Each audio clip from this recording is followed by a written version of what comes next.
Well, good morning, SECC family, and welcome back to the channel. We are wrapping up Leviticus today. It will be chapters 26 and 27. That will end our reading through Leviticus, and tomorrow we will be right on to Numbers. Seems like we're really rolling right along through. We'll have the first 3 books out of the way. 63 to go. Yeah, we're making our way.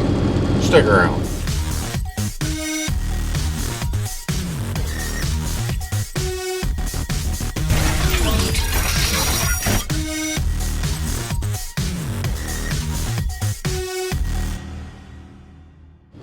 Leviticus chapter 26.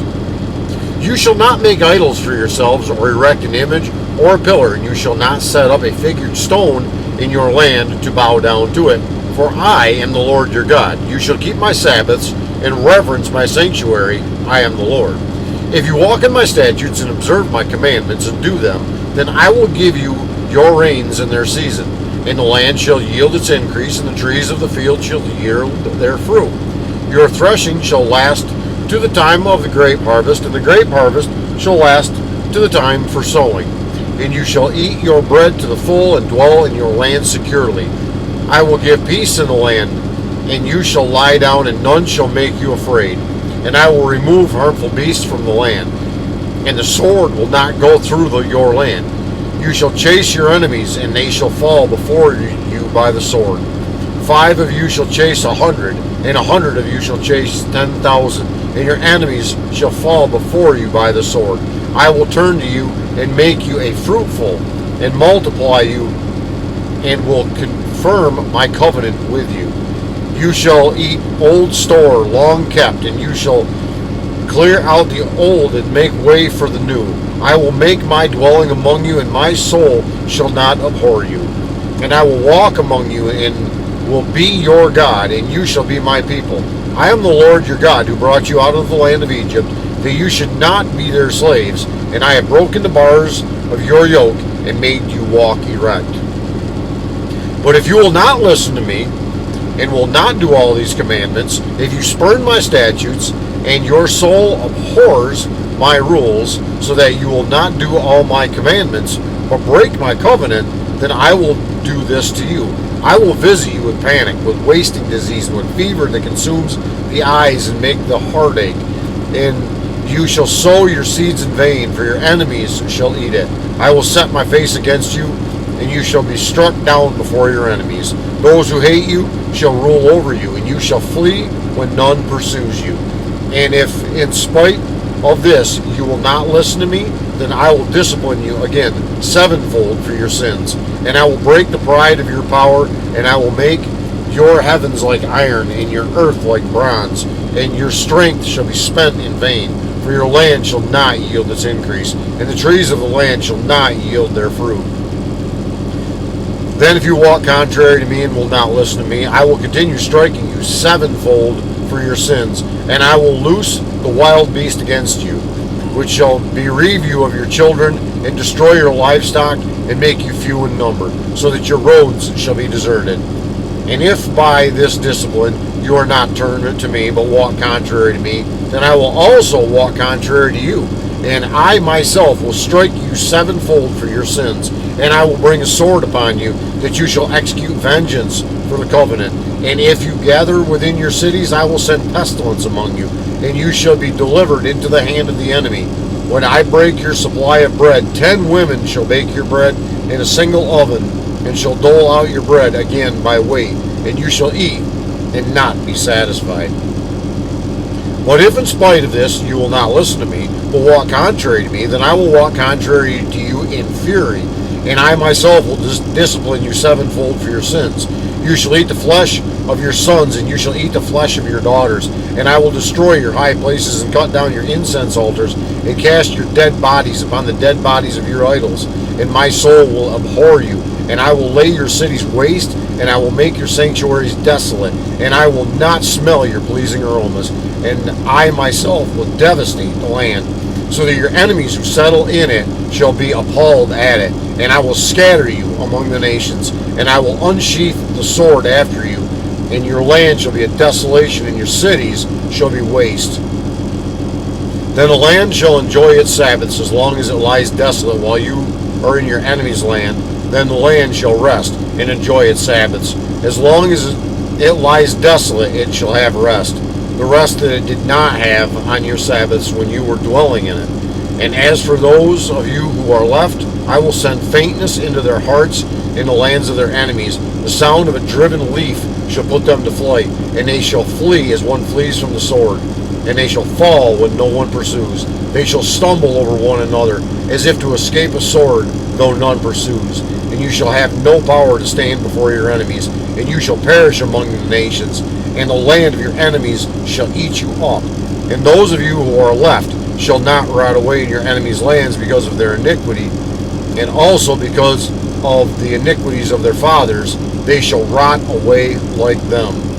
But if they confess their iniquity, and the iniquity of their fathers, and the treachery that they committed against me, and also in walking contrary to me, so that I walked contrary to them and brought them into the land of their enemies. If then their uncircumcised heart is humbled, and they will make amends for their iniquity, then I will remember my covenant with Jacob, and I will remember my covenant with Isaac, and my covenant with Abraham, and I will remember the land. But the land shall be abandoned by them, and enjoy its Sabbath, while it lies desolate without them. And they shall make amends for their iniquity, because they spurned my rules, and their soul abhorred my statutes. Yet for all that, when they are in the land of their enemies, I will not spurn them, neither will I abhor them, so as to destroy them utterly and break my covenant with them. For I am the Lord their God. For I will for their sake remember the covenant with their forefathers, whom I brought out of the land of Egypt in the sight of the nations, that I may be their God. I am the Lord. These are the statutes and rules and laws that the Lord made between himself and the people of Israel through Moses on Mount Sinai. Leviticus chapter 27. The Lord spoke to Moses, saying, Speak to the people of Israel and say to them, If anyone makes a special vow to the Lord involving the valuation of persons, then the valuation of a male from 20 years up to 60 years shall be 50 shekels of silver, according to the shekel of the sanctuary. If the person is a female, the valuation shall be 30 shekels. If the person is from 5 years old up to 20 years old, the valuation shall be for a male 20 shekels, and for a female 10 shekels. If the person is from a month old up to 5 years, and the valuation shall be for a male 5 shekels of silver, and for a female the valuation shall be 3 shekels of silver. And if the person is 60 years old or over, then the valuation for a male should be 15 shekels, and for the female 10 shekels. And if someone is too poor to pay the valuation, then he shall be made to stand before the priest, and the priest shall value him. The priest shall value him according to what the vower can afford. If the vow is an animal that may be offered as an offering to the Lord, all of it that he gives to the Lord is holy. He shall not exchange it or make a substitute for it, good for bad or bad for good. And if he does in fact substitute one animal for another, then both it and the substitute shall be holy. And if it is an unclean animal that may not be offered as an offering to the Lord, then he shall stand the animal before the priest, and the priest shall value it as either good or bad. As the priest values it, so it shall be. But if he wishes to redeem it, he shall add a fifth to the valuation. When a man dedicates his house as a holy gift to the Lord, the priest shall value it as either good or bad, and the priest values it, so it shall stand. And if the donor wishes to redeem his house, he shall add a fifth to the valuation process, and it shall be his. If a man dedicates to the Lord part of the land that is his possession, then the valuation shall be in proportion to its seed. A homer of barley seed shall be valued at 50 shekels of silver. If he dedicates his field from the year of Jubilee, the valuation shall stand. But if he dedicates his field after the Jubilee, then the priest shall calculate the price according to the years that remained until the year of Jubilee, and a deduction shall be made from the valuation.